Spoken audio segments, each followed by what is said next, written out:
Hi everyone. I'm here with really great person, Mark Newman. He's a really nice guy, and he's the founder and I guess director, owner, Precision Analytical. Most of you know him as Dutch Testing, and a lot of you guys do Dutch testing. And he's done a lot to contribute to the functional medicine community by providing diagnostic testing for all of us. So thanks for joining us. Glad to be here.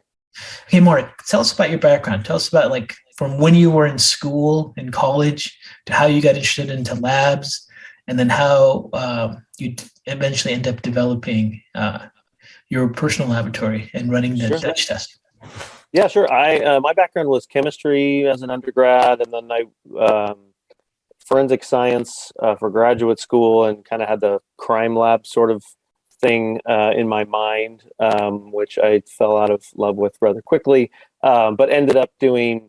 I fell right into our industry doing 24-hour urine testing for hormones, and so for me, it's been this stop of 24-hour urine and saliva testing and blood testing, and kind of hopping around there vocationally, and all the while kind of piecing together in my mind like what are the pros and cons. Like for 24-hour urine, like nobody wants to do it because you got your jug you got to carry around all day, and so it's hard to get people to do it.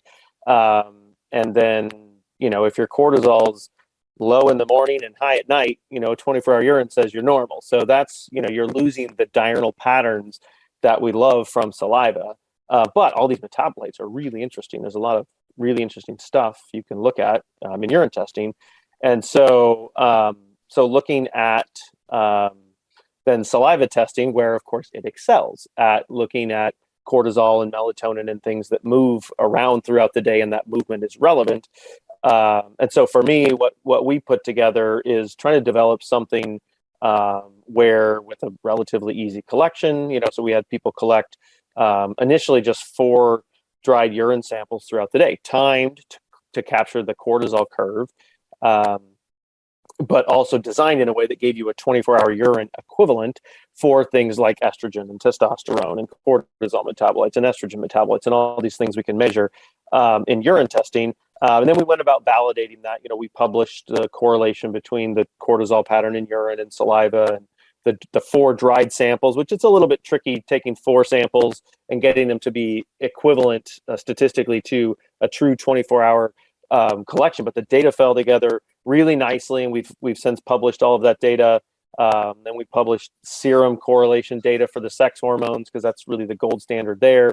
And so it kind of all fell together really nicely, and then we just started adding things that folded into the story. We added an oxidative stress marker, and we added B6 marker, B12 marker, glutathione marker, because glutathione feeds into the estrogen metabolism story. So we're trying to add to this story to get more comprehensive, so that for providers that are just looking for hormone-related issues, that they would have a really powerful tool to be able to figure out where the dysfunction's coming from. So we started the lab almost exactly 10 years ago.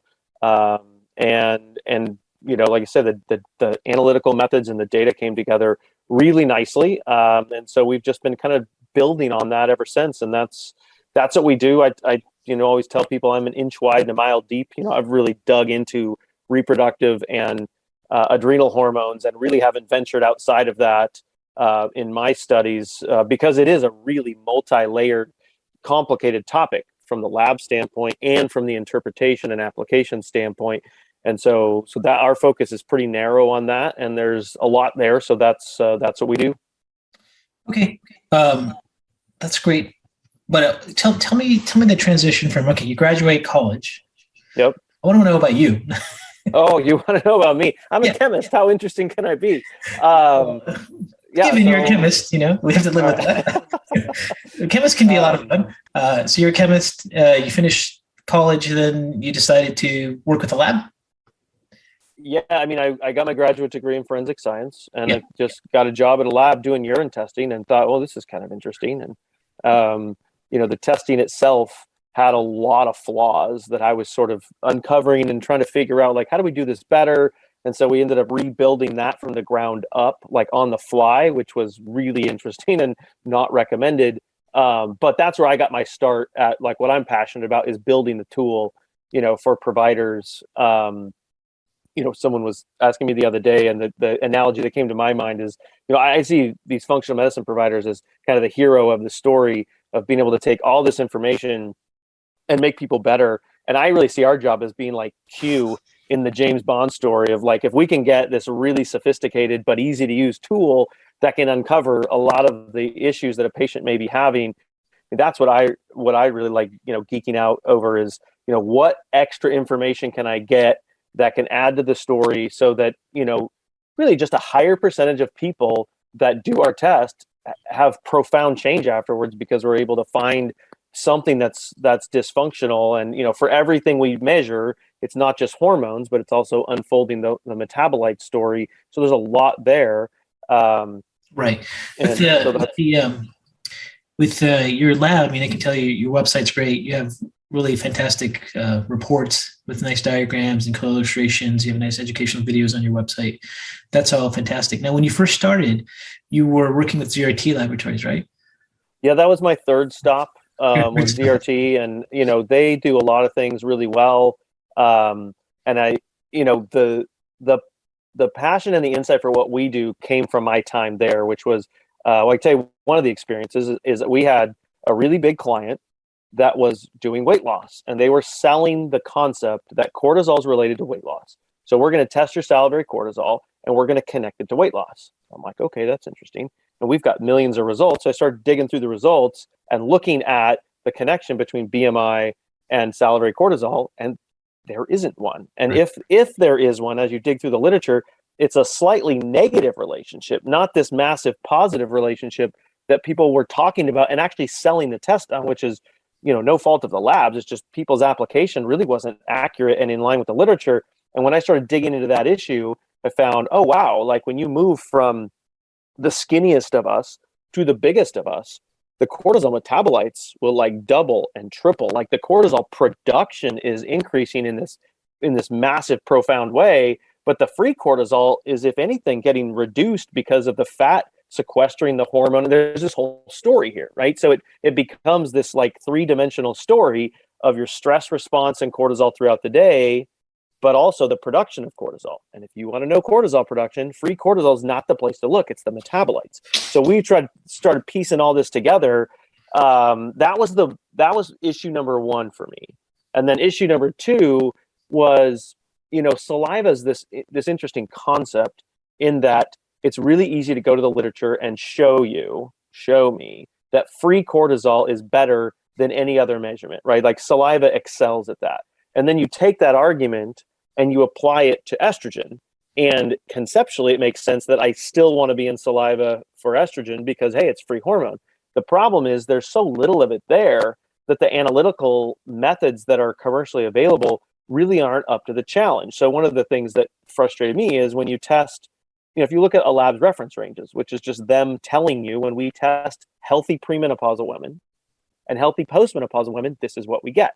And the for some of the labs that don't have as sensitive of assays, the ranges are the same. It's like, oh, that doesn't work. But even the most sophisticated and accurate methods available have this big overlap between the two groups, which tells you can have a woman who is said to be normal for a premenopausal, ovaries are functioning woman, normal. And also in the same number, normal for someone with ovarian failure. Now, if you go in and use an accurate assay, like an LCMS serum assay or our urine assay, the difference between a normal pre and a normal postmenopausal woman is tenfold. Like it's this massive difference, but you need the accurate analytical tool to say, who are you? Are you estrogen sufficient or estrogen deficient? So those were the two issues that sort of led me diving into, hey, I want a different model that's going to tell a better story. Yeah, I remember at that time there was also, I think there was a guy named John Lee, was like the progesterone cream guy. Is that the right guy? Yeah. So and then he was go ahead. He was like he was promoting the progesterone cream, and then I remember the lab at the time was like making it totally crazy. Like with progesterone cream, someone goes on, their levels are in the thousands. They're very, very high. And then like they like made a reference range for people on progesterone cream. And then if you would like measure free levels of progesterone with any other type of lab, it'd be off the chart. And it was kind of like, okay, well, this lab basically made their own topical cream, and they're working with this author. And I was like, okay, right away, I'm like disturbed by this. and I don't like where this So is heading. you just went from where did this start to like a really complicated topic. So that, I mean, that's where the story ends up going, is into these really complicated topics of, yeah, if you put progesterone on your foot or anywhere on your skin, the saliva levels go really high, the urine in the serum doesn't. And I've spent the last 15 years really trying to pick through the data to figure out, you know, what is reality in this situation. Because the other thing that complicates that, which we can get into, is estrogen and testosterone do something sort of similar, but they behave very differently than progesterone. So you have to really unpack those topics really carefully. Yes. So, and that's what I love to do. Right. And this is the thing, is that one of the things is, first of all, a lab just arbitrarily coming up with a number because they're collaborating with someone was not cool. And then like labs, like you said, where do these ranges really come from? It's up to you. You just have to reevaluate. You should have to, like with labs and hormones, they're not the same from one lab to another. They're doing different labs, even with the same methodologies.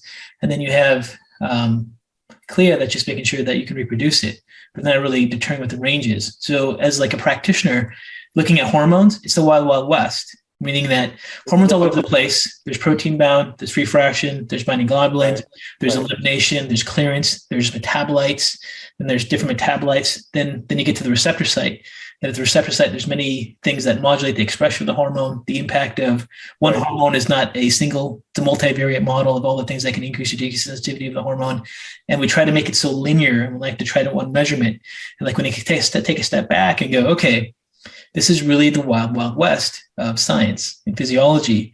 And sometimes you go, okay, well, we need to look at something and we need to have a baseline. But really, when you really complicate things, it's all over the place, right? Like you have it's all over the place if you stand too far back. But I mean, that's what I've spent, you know, literally my entire career right in this little narrow space, and trying to unpack that and say, okay, because you have to separate people on hormones and people not on hormones, and ask those questions separately. Let's talk for a while just without hormones, because talking about hormones and whether it's oral or topical or sublingual, gets complicated. A whole other level of complication. Different discussion. Right. Let's just talk about for now, just without hormones. So without hormones, I produce a hormone. The hormone I make is protein bound. It's going to, let's say, be circulating at some point. That hormone becomes free. That free fraction hormone binds to the receptor. The receptor has a transcriptional response, has some expression. The hormone cleaves off. That hormone then gets metabolized by kidney and liver to different metabolites. Those different metabolites have different effects. And that's just like one route of any given hormone, right? Right. And then we're trying to measure different parts of this and then come up with like something that clinically makes sense to in a linear fashion, which again may have some value in certain situations. It may not have value in other situations. And we're trying to figure out what to do with that. And we're talking about zone is not a replacement yet, right? Then we have fluctuations of hormones at different times.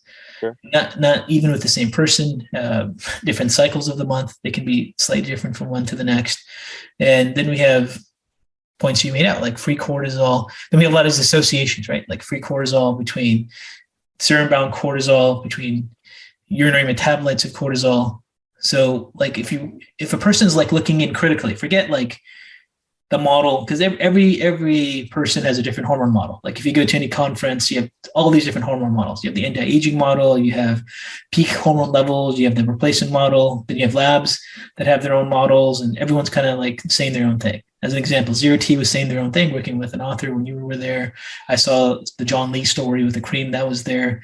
Then we have all these labs that like have their ranges and their models. And for a person outside in functional medicine, usually what happens is they kind of end up liking a lab, trusting him, and they kind of just working in their model.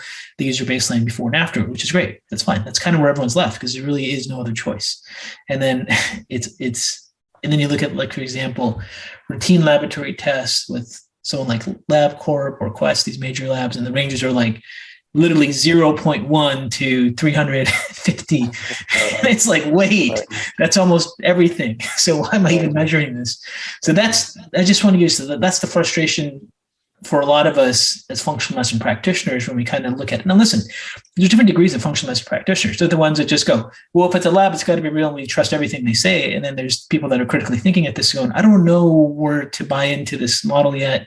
Right. And then we get another group of functional medicine practitioners who are like, I take hormones, they've helped me. So they kind of jump into the anti-aging model. Their decision is really based on what's worked for them. And all of this is like lots of personal bias and not like hardcore true science.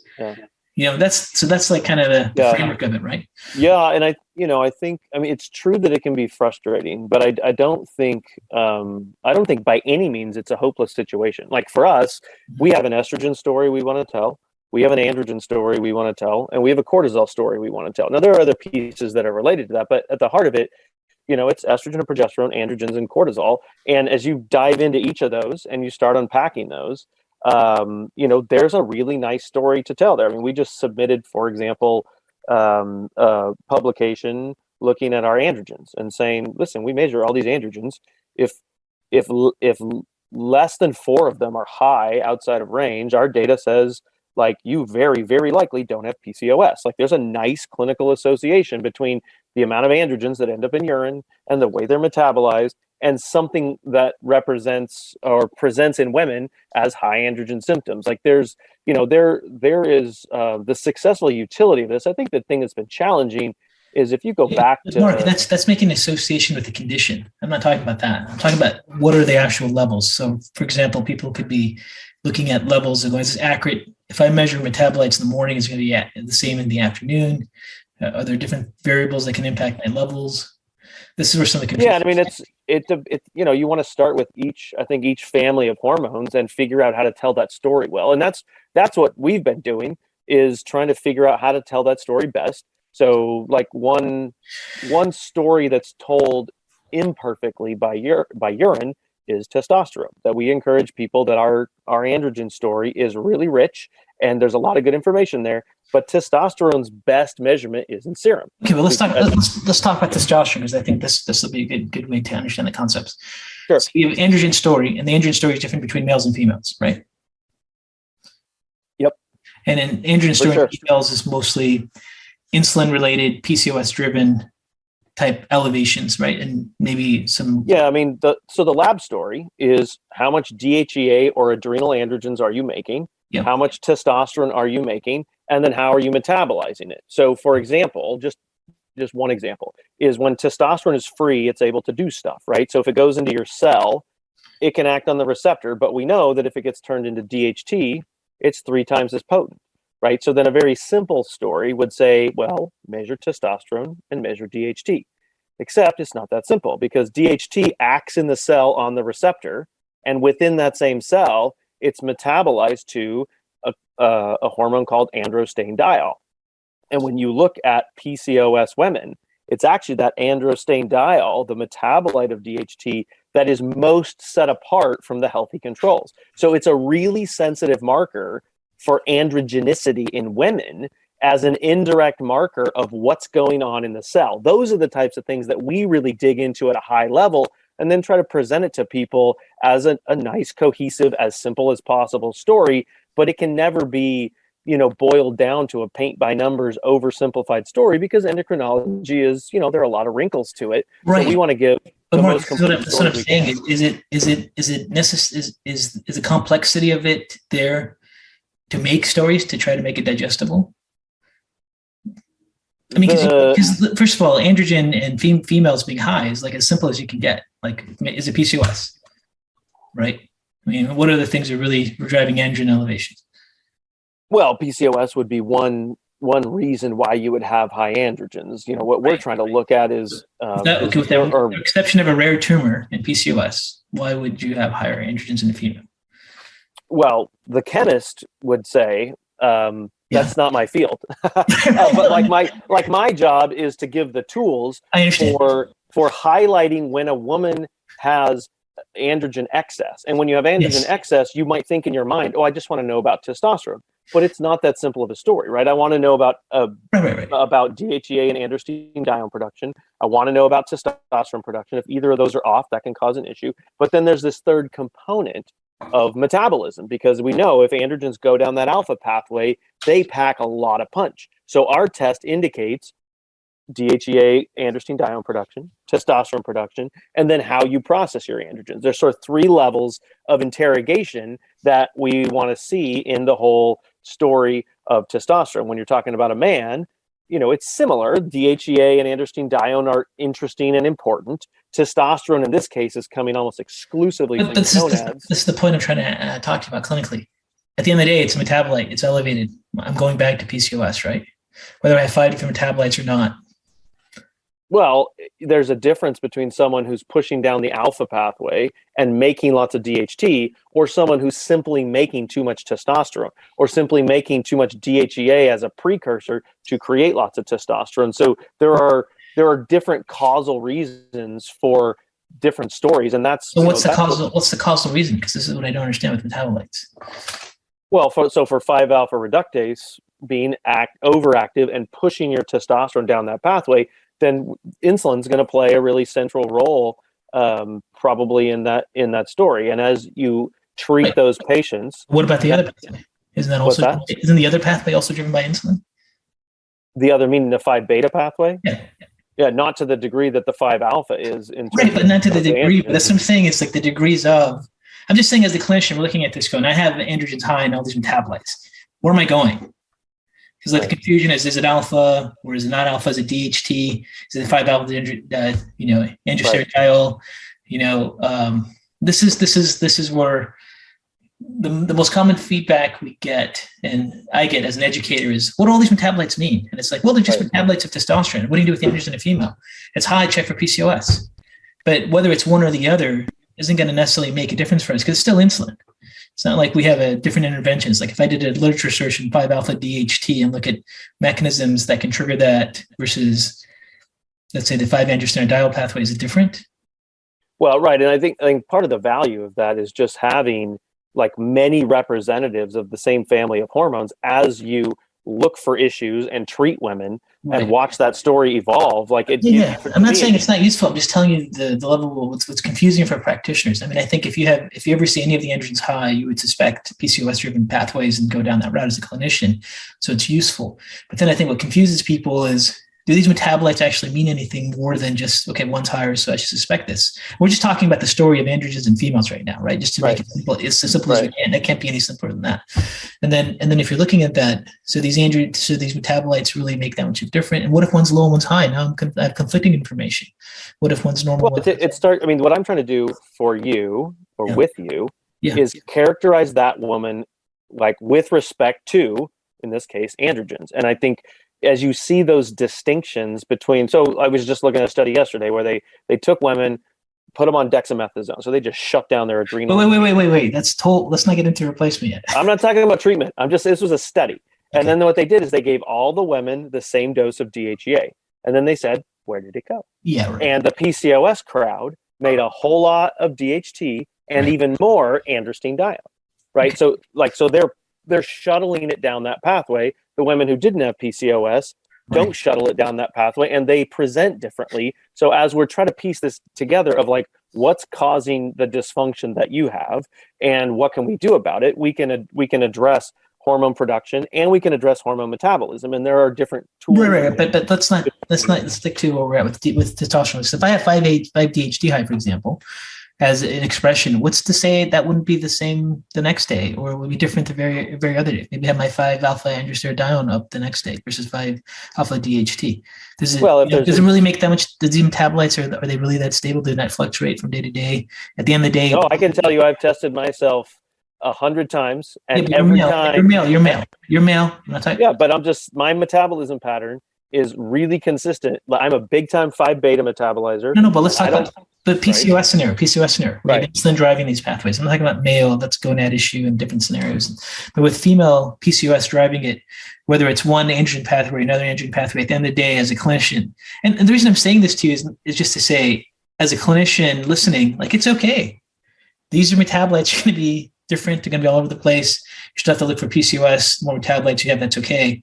But I think what a lot of people their frustration is to just say, well, one is driving insulin more than the other, but they both drive insulin. Doesn't make much of a difference, other than like these are just metabolites. And a female in that story, it can be related to PCOS. Right? Yeah, and I think if you look at the bottom side of the androgens on the low end, that's where you start to get more of the overlap of clinical symptoms, right? Because like the symptoms of low testosterone are going to overlap with estrogen and cortisol and different things. High androgens are a little bit different in that sense, although, like for our test, we're adding a biotin deficiency marker in 2 months. Why?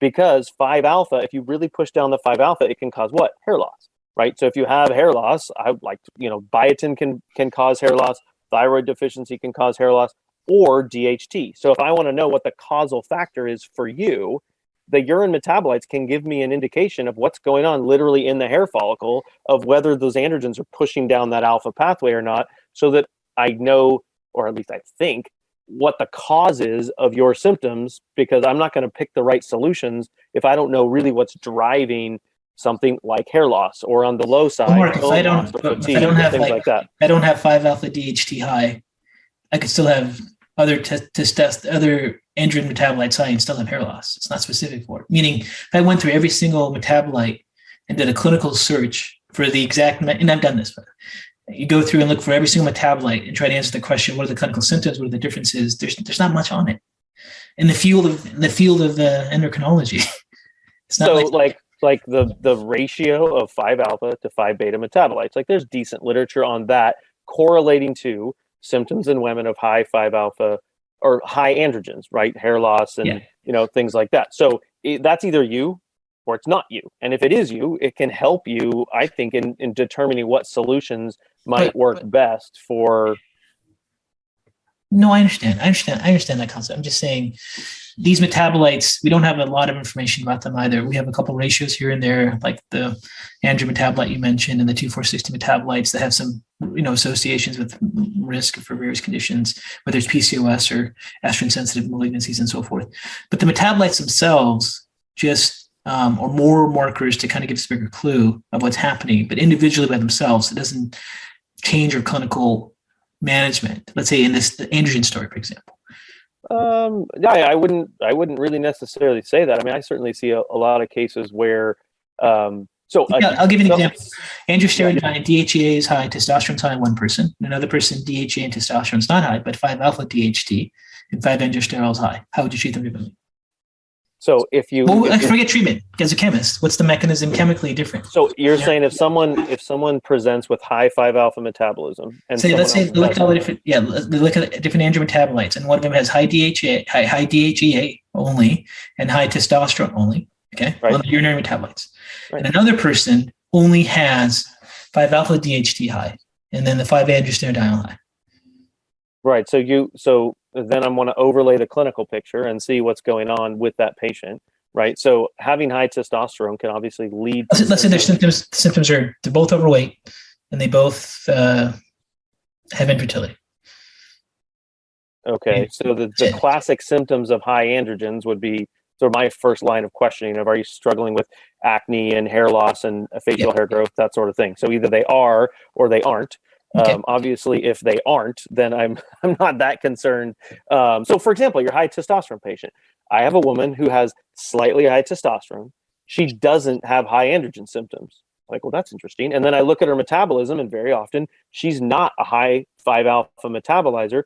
And if she was like me metabolically, she might push down that beta pathway, which means every bit of testosterone she has intracellularly is not really making that really potent DHT. So to me, I would say, well, that makes sense that she's not struggling with high androgens. Whereas if she's got high normal testosterone and she is struggling with high androgen symptoms, and there's that high 5-alpha metabolism, it adds to the story in terms of our search for the causal factors for whatever's wrong with her. So my experience has been, when I want to characterize you well, I want to know what you're making and what you're doing with it, right? And those two questions inform the clinical picture and our quest to figure out why, so that we can find better solutions. Because if your hair loss is DHT driven, I might want to give you saw palmetto as a woman. I might want to whatever. But if not, then I'm looking at thyroid, and then I'm looking at biotin, and it aids me in the search for let's go to the scenario where the symptoms are the same, the high androgen symptoms.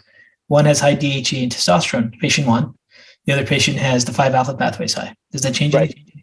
Right. So if I'm thinking of giving you a 5-alpha blocker to help with the symptoms, I wouldn't expect to have the measure of success in someone who has high testosterone, because So high testosterone will cause high testosterone symptoms. DHT will cause high testosterone symptoms, but they're different in terms of why, right? If I make a lot of DHEA and androstenedione and I make a lot of testosterone, then my approach clinically may be different than if I have an average amount of those hormones, yet I'm shuttling them down this really androgenic pathway that is known to be 3 times as potent as testosterone. Then the why that's driving the symptoms is different, and then my treatment might be different. That's been, that's the model that we're looking at in terms of hormones and metabolites. So Mark, give me feedback. Like, that's what causes people confusion and aversion from urinary metabolites. They're like, that's too much. I don't know what to do with that. Right. So you're and then, listen to me as a clinical. I'm going, hey, listen, you got to look for PCOS, because I'm not sure if 5-alpha DHT is going to be the same tomorrow or not. And ultimately, if it's high, it's probably because they're making too much androgens. But, are you referring to literature and research that says that those values are highly variable from day to day? No. I'm not talking about variable. I'm not. You're saying it's different from day to day. So either I'm saying it's possible. With PCOS, levels are going to PCOS in general. So if your lab levels aren't reasonably similar from day to day, then your lab test is useless. And so I would agree with that. If it's not a similar picture as you retest people, and that's not been my experience. No. I'm not saying. Okay, first of all, again, look at the context we're talking about. With PCOS, unrelated to the lab, let's say the lab is 100% reliable every time. But the physiological condition of PCOS has fluctuating levels of insulin. Those fluctuating levels of insulin are going to have different effects on 70-20 lyase to then produce androgens. They're not going to be the same. Some people have huge insulin surges certain times of time. Sometimes people start working out. Sometimes they don't. There is an impact on, unrelated to laboratory accuracy, those levels fluctuating. Sure. So that's what I mean by, I'm not talking about reliability, but I'm just saying they're going to fluctuate. Not because of the reliability of the lab, but because of the condition itself. Right. And when you look at, so just an example, when you look at the story I was just, actually I can pull it up, but the reference range that they established for healthy controls and PCOS patients for 5-alpha androstenedione are completely unoverlapping. So not just within a person from day to day, different people with no PCOS and PCOS, completely separate reference ranges. Meaning there's a distinct difference in this class of people and in this class of people in terms of what they do with their testosterone. That's leverageable information. So that, to me, that's really powerful, right? That's something I can lean on in saying, listen, if this has a certain picture, it indicates not only androgenic impact that's real, but also a why. Like, because of your metabolism, which may be because of insulin, or it may be because of genetics. It may be, that's where this whole functional medicine model of just asking why questions until you really get to the as much of a root cause as you can, so that when you pick something out of your toolbox of things that help with these particular symptoms, you win, hopefully, right? So that's how I. It's funny, Mark. I see you speaking, and I see the chemist in you. Because these metabolites mean a lot more to you as a chemist, and and myself, maybe more of as a clinician. I'm thinking, okay, at the end of the day, I got to look for PCOS and insulin, nice to have those markers, but as an educator, I'm telling you, it's confusing the hell out of every practitioner. Where the overcomplicating what these metabolites can mean or not mean, and we don't have enough information about it. And I think that we need to tell the story that's laid out in the literature and not try to over leverage information and to try to simplify the story. Like, to me, with the androgens, the story is, how much of the adrenal androgens are you making? How much of testosterone are you making? And how are you processing them? Those are 3 big questions. You need multiple markers to answer those questions. And each of those questions informs the patient. Then you move to the estrogens. You got the same thing. How much estradiol do I make? And how do I metabolize? I agree. I agree. Story. I mean, that's not part of it, but I'm just saying, if I were to go to 10 functional medicine people or go to tech support and go, hey, my androgen levels are high, besides POS and genetic disorder or rare tumors or anything else. Yeah, and I would, I mean, not to be argumentative, but I think for most patients that call in and talk to Dr. Liz Bartman at Precision Analytical and say, paint this story for me and help me treat this patient, like, they have a lot of success, because you can get a lot of insight into the specifics for an individual as it relates to androgens and estrogens and cortisol, and you start breaking that story down in a sophisticated way, but in a way that's understandable and leverageable. And I find that a lot of people have pretty profound improvement from doing that. but we have to stick to, not over leveraging the story, Yes. figuring out what the literature says is true, being a little bit more open about what's still yet unknown and unproven. And then that becomes my job, is to prove that those associations are actually true, which is why we're always busy publishing something like this PCOS androgen metabolite piece we just submitted for publication, because that's really interesting data that helps you rely more on a particular picture that our lab testing might show you about a particular patient. And I find that, in a lot of cases is really useful. And sometimes they're mysterious and, that picture never really aligns. But, that's been the quest for me, right? Is when I started with, for example, saliva testing, and I started looking at the estrogen story and my results, I'm like, man, the number of misalignments, I'm like uncomfortable with it, right? And then I moved to a lab test where the difference between sufficient and deficient, there's a chasm between it. And now I'm like, okay, this story aligns better. And now I can add the metabolite picture in there, that if I'm not metabolizing my estrogen right, it adds to the story and it gives me solutions that are more individualized. And like for me, I'm a bad methylator of estrogen. My lab test shows that every single time. And it means I probably should take some more magnesium and, the things that might help with that, because I've got a SNP for my COMT and, so. No, I think the term you used I really like is over leveraging the meaning.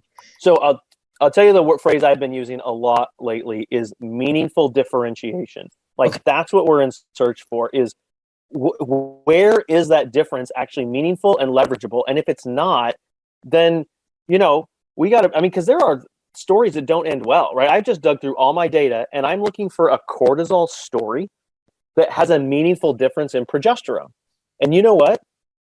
It's not as strong as I wish it was to say, hey, if you're stressed, it's not that strong of an association. So that's part of our job too, is getting rid of the chaff, so that when we say like this thing is a leverageable pattern, that there's actually meaning behind it. And it's challenging, because you just go back 20 years and all these tools didn't even exist. And so, we're still, when you say wild, wild west, I don't know if that's a pejorative, and it sort of is, but some of these things still have to be, unpacked.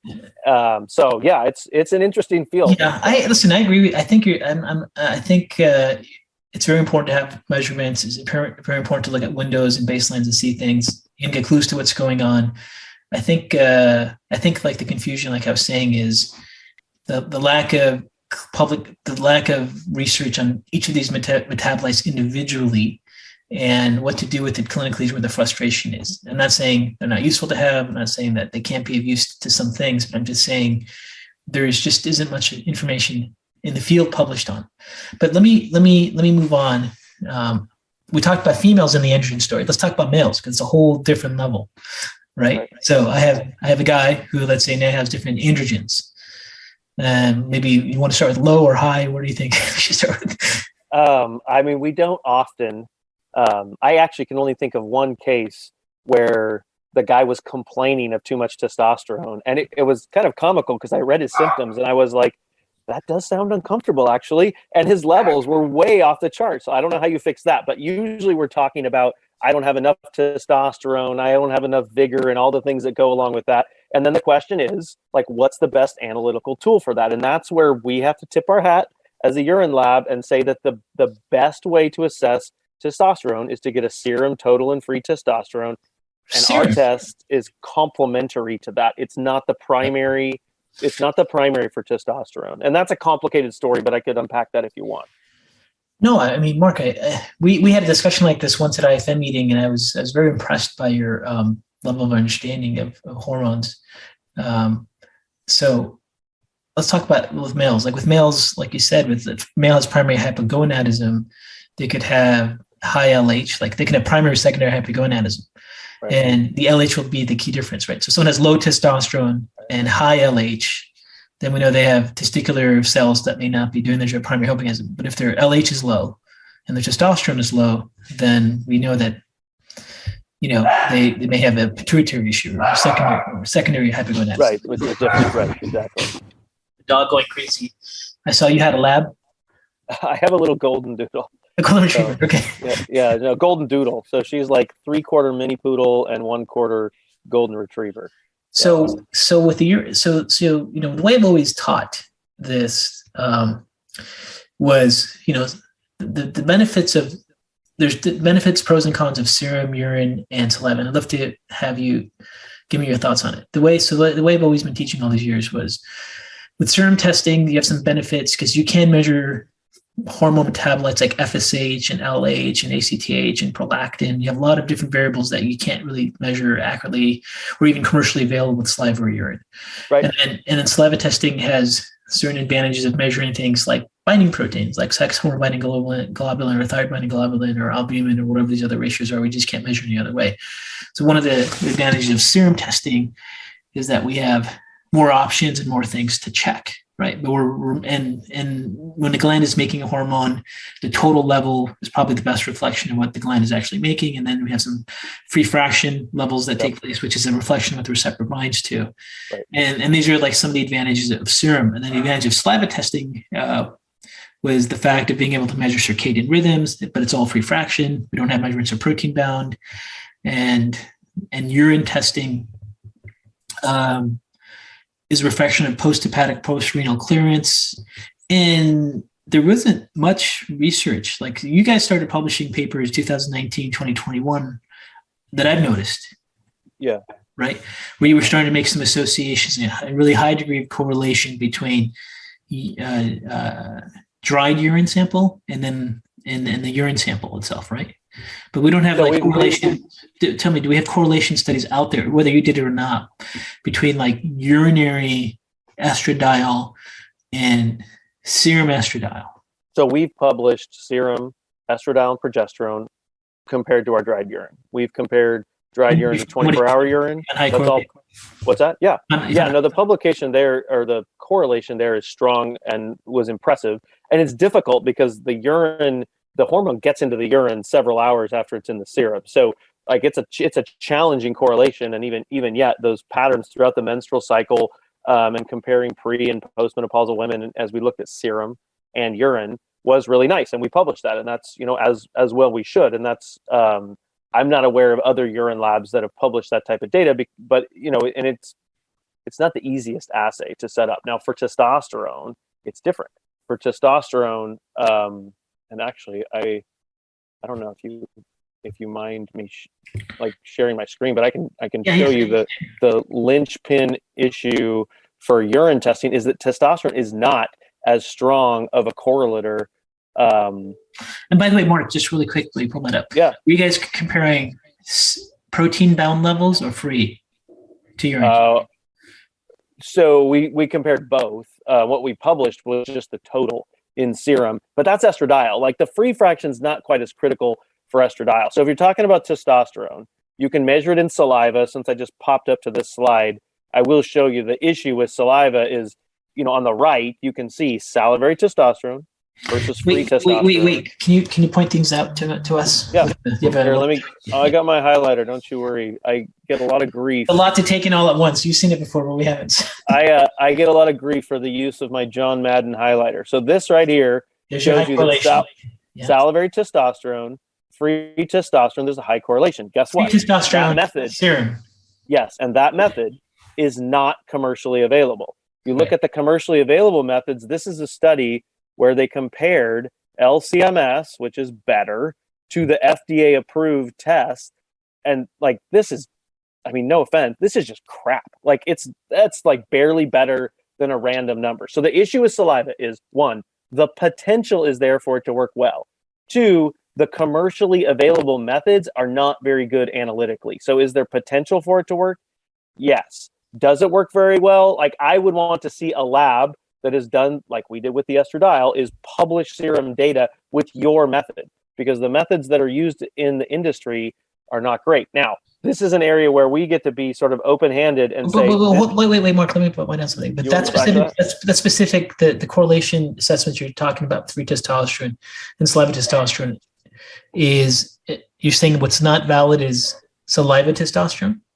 What I'm saying is this on the right, this saliva method looks awesome, but it's not the method that anyone uses in industry. It's hard, it's physical, and it's not automatable. And so then you say, well, give me a method that's automatable. And I used to be in a lab that used this method right there, and it's brutal. Like, it's not even close to accurate. This is just saliva sample versus saliva sample, measuring the same sample with a method that's accurate and a method that's commercially available. And those commercially available methods, they're not great. So what I would want to see is for your lab, if you said, hey, I have a saliva lab, I'd want to say, show me your data compared to serum, and then we can talk, because the methods that are available, and it's the same issue with estradiol, but that's a little bit of a different story. But with urine, if you look at these, this is the issue with urine. It's kind of complicated. This is the biggest hole in urine testing. This is the biggest caveat, is that testosterone is not as accurate in urine as estradiol is, as cortisol, and all these other things that we measure. And I can explain why in a second, but this is the issue, is if you look on the right, you can see most of the levels for Caucasian people are up here, and for Asian people, they're down here. And this difference in urine is attributed to enzymes that clear out these hormones? Yeah, let me explain this. I'll show you. So this is, again, same study, Asians, Caucasians. So this is Koreans and Swedes in this case. The serum is essentially the same, right? In urine, you get differentiation that's not good. Like, this difference is not meaningful. And the reason for that is that testosterone can only end up in urine if it's free and bioavailable testosterone. That's this, right? That's a good thing. And then what you do for urine is the body puts this glucuronide, this polar little sugar moiety on it, and then it ends up in urine. So in that sense, it's a reflection of bioavailable hormone. And that's what we find with estradiol and all of these things that we measure as we look at the correlations. But there's an enzyme that's responsible for turning testosterone into this water-soluble form where it is testosterone glucuronide. That's what we measure. And that enzyme has a variant form that's broken in like 2/3 of people of Asian descent. Right. And a small, tiny little fraction of people that look like me, and a slightly larger fraction for people from Africa. So for most people, it's a really good reflection of bioavailable testosterone, but there's a fraction, and it depends which ethnicity you are, of how big that fraction is, and it's huge in Asian people.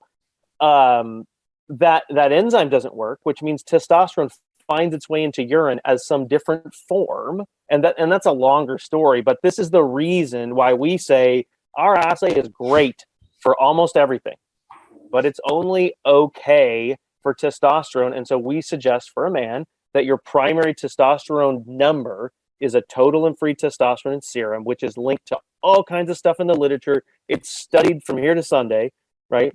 And then what the urine assay does is it shows you cortisol patterns and cortisol metabolism and estrogen metabolism and androgen metabolism. But the testosterone value itself is the weakest link for everything we have. Now, again, it's okay in most people. And we've measured so many metabolites, some of which have this issue and some of which don't, that we can actually like identify when the testosterone has more uncertainty, so that you should definitely lean on a serum assay. But this is the issue with testosterone in urine, and why we send people to say, hey, serum testing is the gold standard for testosterone, and ours isn't as good of a replacement as it is for cortisol, as it is for estrogen, and all of that. Now, it's still a lot of really good information, but it's an example of where we have to be, have enough humility about our testing to say there's tons of value here, but this one particular value, you're going to get better data out of serum for that one particular value. And out of serum, you're going to get SHBG and LH and all of these tests that are super easy to do. It doesn't matter what lab you use. And when you complement that with a Dutch test, you get a lot of really rich and fantastic data to figure out what the causal factors are for, what's going on with the patient. But we want to be really open about the strengths and the weaknesses of, what we're doing. So Mark, what about like when you talk about glucuronidase and testosterone and different effects impacting urinary levels? What about glucuronidase activity for other than you don't think it's an issue with any other hormones, or could it be varied from one person to the next? Or because we know like things like dysbiosis can impact glucuronidase activity. Um, So the microbiome in one person can be different than someone else's. So some of these right, metabolites, by the time they get synthesized and show up in urine, can not really be a reflection of what the gland is making, but really a reflection of how it's being metabolized, which has its own physiological effects. yeah, so the data in the literature would imply that it's a pretty reliable way to do that. So if you take estrogen as an example, right? If I look at estrogen in the urine, I'm assuming that phase 2 metabolism is working right. And that is generally true for how people process estrogen. So I take estrogen, I make it into this phase 2 conjugate, and it ends up in urine. However, if in your gut you have all this glucuronidase, it'll chop that off and chop that off and chop that off. And then the estrogen recirculates, which does what? It increases your overall levels for estrogen.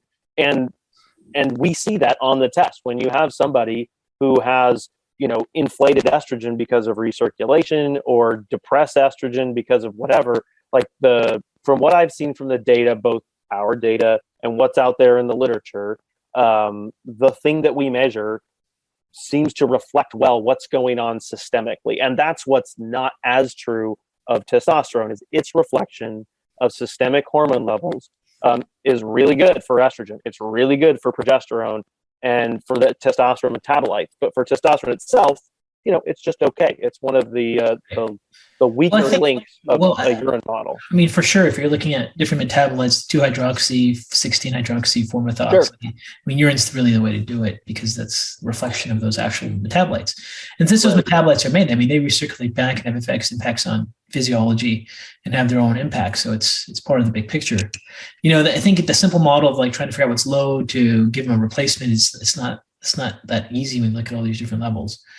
An ideal scenario, we would measure everything all at once with one person, but that's not feasible in a real clinical setting just because of cost and patient compliance. Well, yeah, and that's where our idea has been. Let's make cost-effective testing where we can look at as many things as possible. So, for example, if you're trying to reduce someone's risk for breast cancer, I'm going to show you your estradiol levels, which matter as it relates to breast cancer risk.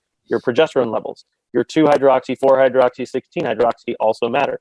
Methylation matters. Now, if you make a lot of 4-hydroxy estrogens and you don't methylate, what do I hope you have? I hope you have glutathione, because that's what's going to get rid of those catechol estrogens before they damage your DNA. So we have a glutathione marker. Melatonin levels, the exact measurement we measure, which is a waking sample and a metabolite of melatonin that's collected over the night. That's what we measure. There's a nice paper that says that is lower in people who get breast cancer. And cortisol patterns that are flat is not good for breast cancer. So there are all these layers of things that speak into something like breast cancer risk. And that's what we hope to do, is just give as rich of a picture as we can, find the dysfunction that may be there. If it's fatigue, I'm looking at testosterone and cortisol, and there's a B12 marker on there. All of these different facets of things that, because physiology is complex and these issues that people have, are multifactorial and the symptoms overlap a lot. And that's our hope, is to give as complete of a picture as we can, right, so that you can, find solutions. No, for sure. The metabolites and estrogen, its relationship with breast cancer risk is important. Some of the androgen indexes you mentioned are important. Besides your paper on cortisol, like you guys showed a correlation between cortisol with the dried urine test being highly correlated with saliva or serum. Yeah. I can't remember. Yeah. So I mean, for us, if I'm talking about estrogen, no, I'm talking about cortisol. If I'm talking about cortisol, saliva is the gold standard. So we correlated our urine to saliva, but then we also offer a saliva urine combo. That's our Dutch Plus. Oh, you guys are doing saliva test now. Okay. Oh yeah, because only in saliva can you get the cortisol awakening response. And when it comes to meaningful differentiation, if your cortisol change from time 0 to time 30 minutes after waking is exaggerated, you're more likely to get major depressive disorder and things related to, an HPA axis that's in overdrive. If it's flat, if you wake up and, that cortisol is just sort of yawning and not jumping up, then it's, you're more likely to suffer from things that imply that your HPA axis is in underdrive. Right. And so we offer that as well. Okay, that's good. I mean, I think, as an educator, when we talk about laboratory testing, we're always trying to make the gold standard. An ideal scenario is the gold standard, but then also there's a real setting where someone is sending in a urine sample in and they're not sending a saliva, and you might as well just get some highly correlated data with it, even though it's easier, it's cheaper. So it depends on how thorough you want to be. Yeah, for sure. But then, there's times where people go, well, I don't trust your lab test, or, you deal with another healthcare practitioner on board and they don't believe your test. It happens all the time in functional medicine. Well, which is why the pressure's on us to publish, right? So if you told me I don't trust your lab as it relates to monitoring estrogen creams or gels or whatever, I would tell you, hey, just this week, we have now published data that shows the relationship between doses of those products and how our values scale up in a way that overlays nicely with the clinical data from the studies using those products. Like that's an important piece for us, is to be able to arm you as a provider who has a colleague who's cynical about functional medicine, and rightly so, from some of the things that maybe. Oh no, the criticism is right on. Like there's just so we need evidence, right? Yeah. That's really important. Yeah, I mean, I don't think the criticism is meant to be harmful. It's just there's certain information that has more publication than certain doesn't. That's just the way it is, and it's great you guys are publishing information. Right. Why do all the neurotransmitter testing on urine? So I never understood why that seemed relevant. So my honest answer? Yeah. I think there's limited value there. I mean, we test the dopamine metabolite and the norepinephrine metabolite. So if you want to go right for the areas of our tests which I think have less value, this would be the top of my list, because there are cases where it's helpful and it's informing. But there's a huge caveat there that what's going on the other side of the blood-brain barrier and what's in urine is not necessarily the same world, although I think there is a general relationship there. And then dopamine or norepinephrine have to undergo metabolism by MAO and by COMT, and that gets a metabolite that I measure. So for me, just as an individual, I have a COMT defect. So if my dopamine metabolite is low, that either means I have sufficient dopamine and I don't metabolize it, or I have insufficient dopamine and not that much is getting into urine, both because of my metabolism and because of my insufficiency. I don't know. So that story, to me, people ask me about those. I say, listen, I'll give you a C+ maybe on those. Like they're worth staring at for a second. And if the overlap with the clinical picture, we got a guy on Parkinson's meds, you're going to get high dopamine metabolites. If you have, issues with norepinephrine, like you can see it there, but it's just not as reliable a marker as our estradiol or our methylation picture or our phase 1 metabolism. So I don't really love urine pictures of neurotransmitters. They're probably worth, paying attention to in some cases, but I think it's an example of something you can over leverage because it's not a proven picture of what's going on where it matters most. Right. For some. Well, I think even, I remember years ago, I got asked by a journal to do a debate with neurotransmitters in urine with I can't remember the guy, Marty Hines or something. And we did a clinical quarrel going over the database and research. And it was like, there is nothing. The levels of dopamine in the brain are different in different regions of the brain at different times. Even CSF doesn't correlate with different regions and urine, all this stuff. And that's a level of that's confusing.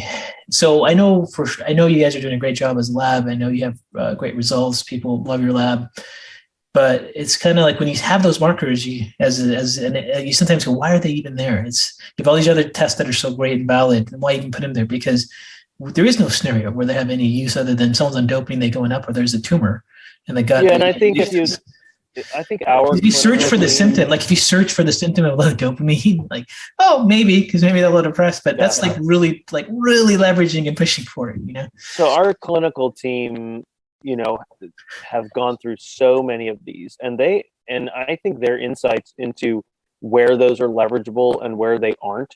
I trust that, and I think, for example, I'll give you a story that I think like norepinephrine is helpful for just conceptually. Now, norepinephrine is a little bit different, but if you get the dopamine marker, each of them are. So dopamine, and I would not sit here and tell you I'm very well informed about dopamine. But you might want to let your team know, like there's a lot of functional medicine practitioners that eyebrows go up when that test is there. And then we know your test is great. We know your panel is great. We know your lab is great. When we see that marker, we just kind of go like, why is that there? And what are they trying to accomplish there? And here's the thing, to me, it's like, where's the total disconnect? Because I don't understand the purpose of that. You know what I mean? So yeah, and I mean, to when we all look at labs and look at what they're publishing, what they're saying, we kind of like what depth do they have? What are they getting? And I got to say, you're doing a great job. You guys have great publications that you guys are publishing, and you have really good educational videos and all that stuff. So that was because I have two questions about the panels you have. The other one was, why not? Can you do LH ever? FSH? Is that possible to do in urine? I think it's better to be done in blood. So here's the thing for us is most people. So another good example is, why not do thyroid, right? And it's the same story, is that most people who do a test with us at some point along the way are getting their blood drawn and they're getting these labs done, which I would put in the category of commodities, right? It doesn't matter if you use LabCorp, doesn't matter if you use Quest, like those are just auto analyzer tests. They're super easy, right? Thyroid's easy in blood. You can measure it in urine. It's not going to be as good. It's never as good because there's renal conversion of T3 and T4 and all this stuff, whatever. Just use serum, right? So for LH and FSH, yes, you can measure LH. I mean, that's what an ovulation predictor kit does, right? It's a semi-quantitative test for LH in urine. Yes, you can measure that, but we prefer the serum measurement of LH. And oftentimes those are done on a different day than the mid-luteal, where people tend to do our hormones. So we haven't pursued that, because if we do that test, it's a whole nother assay for us. And so then I've got to think about costs as well. Whereas, to your point, HVA and VMA, they come along for the ride, right? While I'm testing my oxidative stress marker and my B12 marker and my B6 marker and my glutathione marker, which are highly relevant, and melatonin, highly relevant, hey, HVA and VMA are in there too. And if people can make some sense out of that, especially in cases where there's overt deficiency or excess of things like epinephrine or dopamine, more power to you. I don't love them. Some people, seem to tease out, more value out of that than I do. Whether that's legitimate or not, maybe needs more work. I tend to be kind of cynical about some of those, which is fine. But for certain tests that take an extra analytical method and they're better in blood, then we just concede and say, But the problem we're having with blood as an option is like, would be really nice when you, for example, look at an entire cycle throughout the month, but you have a panel where you do that with urine, right? Yep. Where is the FSH and LH in the follicular phase, luteal phase? In the lab, it's like just very broad number, and we can't see it correlate with what their levels are putting out. Yeah. And that's where it's like a little frustrating. Yeah, so for $25, you can go get an ovulation predictor kit, and you can get a semi-quantitative look at LH. Would it be nice if our test had that? Sure. Then the cost would go up, and So the ovulation test is just for ovulation. Sometimes you want to know what's happening at the follicular luteal phase with the feedback. Right, and we don't do that. Yeah. But it's just a request. Just a request. If you do that, a lot of people would be very happy. Yeah. So the assay itself that we're doing now is 9. Mass spec measurements, right? So the LH would be 9 separate and independent measurements of LH and then FSH, which totally would be interesting. But yeah, it's not currently part of something that we offer. So okay. Well, listen. Thank you so much, for your time. And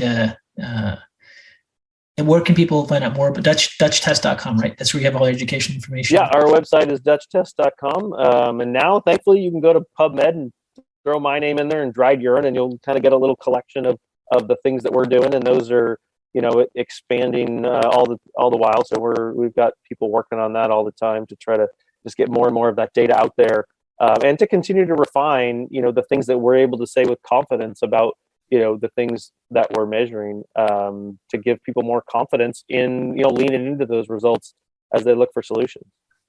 Awesome. Thank you, Mark. All right. Thanks very much.